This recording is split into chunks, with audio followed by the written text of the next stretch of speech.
In my experience, most people who start practicing meditation find it at first to be an unusual or unnatural experience. Asked to sit still and pay attention to our breath repeatedly, most of us will formulate some version of the thought, why would I do this? And after a little while, why would I keep doing this? It feels like an artificial, contrived activity. I don't want to do this anymore. What's the point? I could be doing something productive or enjoyable. On top of it, I'm no good at this. I can't do it. If it were a TV show, we would change the channel. A conversation at a party, we would move along. A concert, we would leave at the intermission. And maybe never buy a ticket for the band or orchestra or singer again.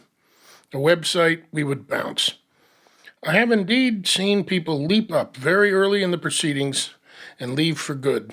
One guy stormed out proclaiming, "This shit is stupid." In point of fact, we are not wrong about the strangeness. The standard instruction for mindfulness meditation is artificial. It's an artifice, a technique to gradually, or possibly in a sudden flash, bring us down into where we are. Paying attention to our breath is pointless and unproductive, and yet that is the very point. We need to be tricked into not escaping from where we are. We like to have tasks, so when given the task of continually anchoring our attention to something very simple, we want to get it right. But what the simple meditation instructions really do is reveal to us a repeated desire to escape where we are, thinking that the grass is indeed greener somewhere other than where our body and mind are at present. As we notice how trying it can be to pay attention to the simplicity of the moment and how unceasing our stream of thoughts is, we come to see the contrast between being lost in thought and being fully engaged with where we are and what we're doing and feeling. We may think it's a battle between the breath and our thoughts, but that's a battle we will never win. Seeing the contrast is the point, so we stop being so concerned about all these thoughts. It takes some of the seriousness out of them when they become like passing clouds. Over time, the focus on meditation technique can indeed recede a bit, and when we practice meditation, we develop a sense of presence that doesn't need quite so much maintenance. But the straightforward technique is always there to fall back on in times of great stress and distraction, even crisis. One of the early and ever-present challenges in practicing meditation is the very human characteristic of having goals. Having an aim and a purpose is essential to most everything in life. If you set out on a trip, you need a destination. When you make a meal, you plan for how it's going to turn out. If you're in business, you want the business to succeed, so you have lots of goals. But goals become very tricky on the path of meditation. I use the word path because it is an unfolding journey. But if you try too hard to be the boss of where you're going, with too many expectations, the road will be rockier. It's like trying to control the destiny of a child or a partner. There are simply too many causes and conditions determining what happens next. The path of meditation, the arc as some say, is not a straight line. It's about lots of ups and downs, ins and outs. The path of meditation rewards patience and a willingness to adapt to what emerges next, and to be honest with oneself when hard truths surface. Meditation is not something that occurs outside of life circumstances. Pain, illness, financial difficulties, loss, etc. On the contrary, by asking us not to escape from where we are, meditation plunges us straight into the vicissitudes of real life, along with any baggage we may be carrying. So much for the primrose path of mindfulness. The heart calls to you. What will inevitably come to the fore as we spend more and more time sitting with ourselves, becoming familiar with the texture of our mind and what lurks within, is emotion. In contrast to a simple perception of heat or light, say, or an abstract thought like, there goes a cat, emotion carries lots of energy and color. It manifests throughout the body, and it can repeat itself, taking the shape of a mood. What begins as anger can develop into a highly irritable mood state. In the same way, a moment of happiness can blossom into a cheery mood. If our moods are intensely anxious or persistently dark, we may need to seek clinical treatment. I have known no meditator who is stuck with the practice for whom the emotional landscape has not become an area of intense interest and curiosity. It's not something you sit around idly thinking about, though, or wring your hands over. It's something you sit with, time and again, seeing up close the life cycle of an emotion. You are getting to know yourself now in a very intimate way. The bit of stability gained from basic attention practice, usually anchoring on the breath, allows you to probe more courageously into your emotional terrain. When you find it too intense, you can see the need to fall back on cultivating your attention more. And if you do so, you may be able to probe further. It becomes a virtuous circle. More attention leading to deeper probing, to more attention, and so on. We alternate resting and probing. The fruits of meditation emerge as byproducts while you're not looking. If you try with great pressure to calm yourself, and even to be kinder to yourself, and you push and push, your goal will likely elude you. It's as if you were a gardener trying to will a tomato into existence. If you water the plant and attend to enriching the soil, and you're fortunate enough to get enough sun, the fruit will emerge. Voila! One day, you are suddenly picking ripe tomatoes. In meditation, it may be someone else who first notices that you're a little less stressed, that you are reacting less dramatically to bad circumstances. Did you make that happen? It emerged from just being there, which quietly leads to less focus on me, me, me. That's the real mark of progress, the fruit, the beneficial byproduct, less me. The notion of less me raises an inevitable and highly reasonable set of questions, such as, does this mean utterly lacking in personality? A big part of what makes life fun? Or if there's less me, how do I figure out how to take care of myself? What about my passions, wishes, desires? Do these all go by the wayside? Short answer to all these questions, no. It is devilishly hard to describe, and best understood as a way of being that accrues over time with experience. It means less firmly gripping to the part of ourselves that constantly seeks security and attention, rather than resting in confidence and faith that life is ultimately workable and that we are okay as we are. Less take, more give. Less self-serious, more carefree. More heart, less head.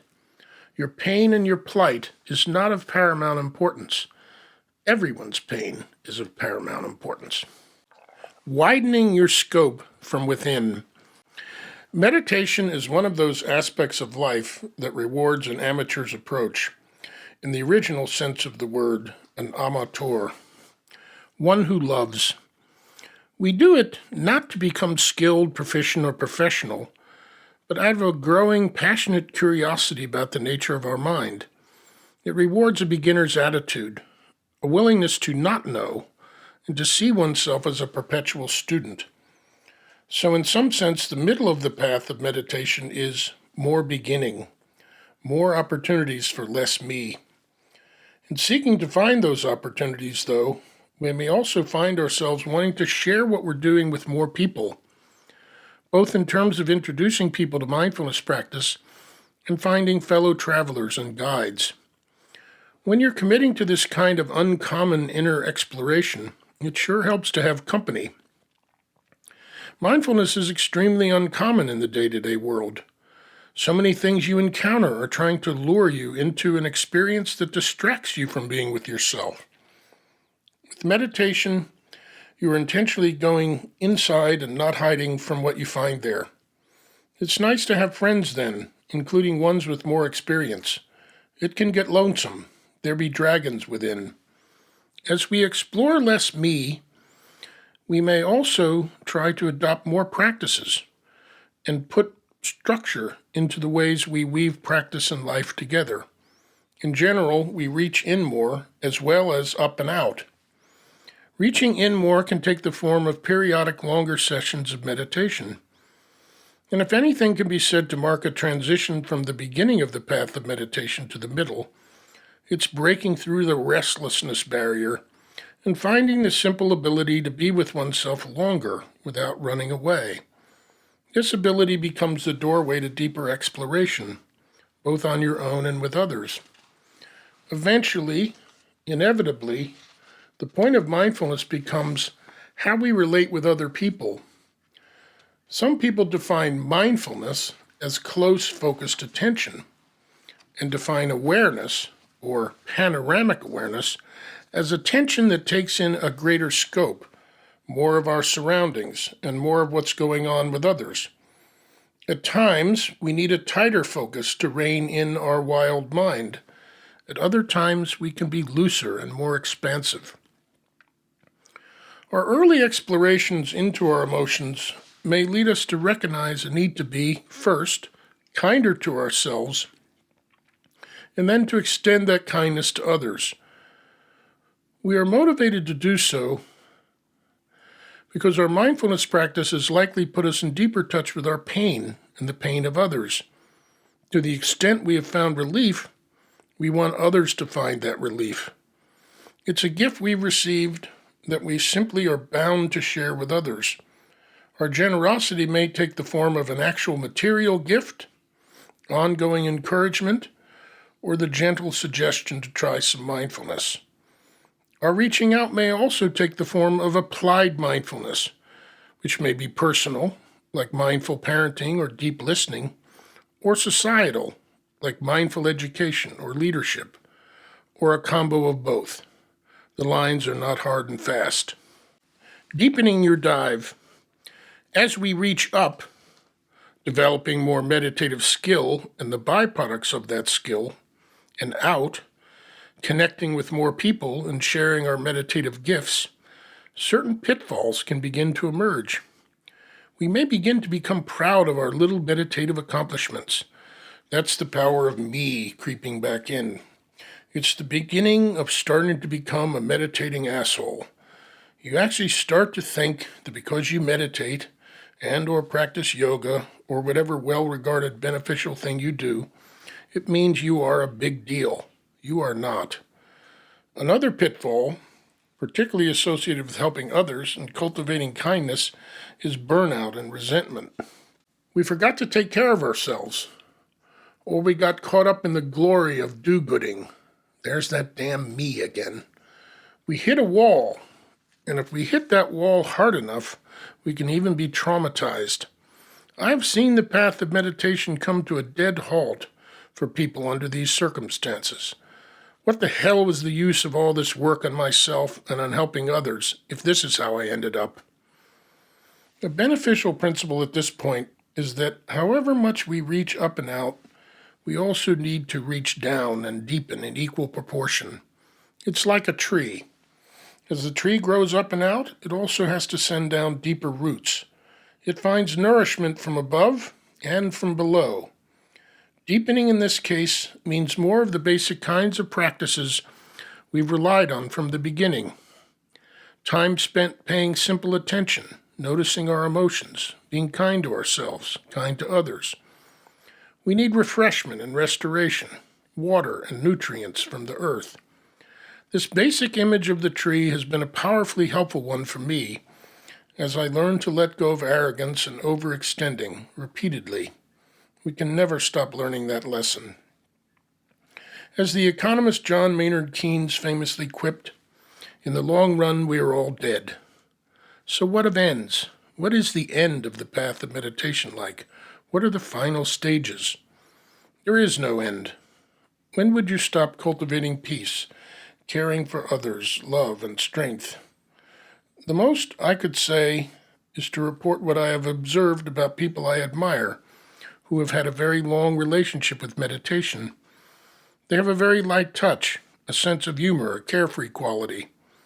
While the world all around is obsessed with getting something, achieving something, getting better, they are bemused.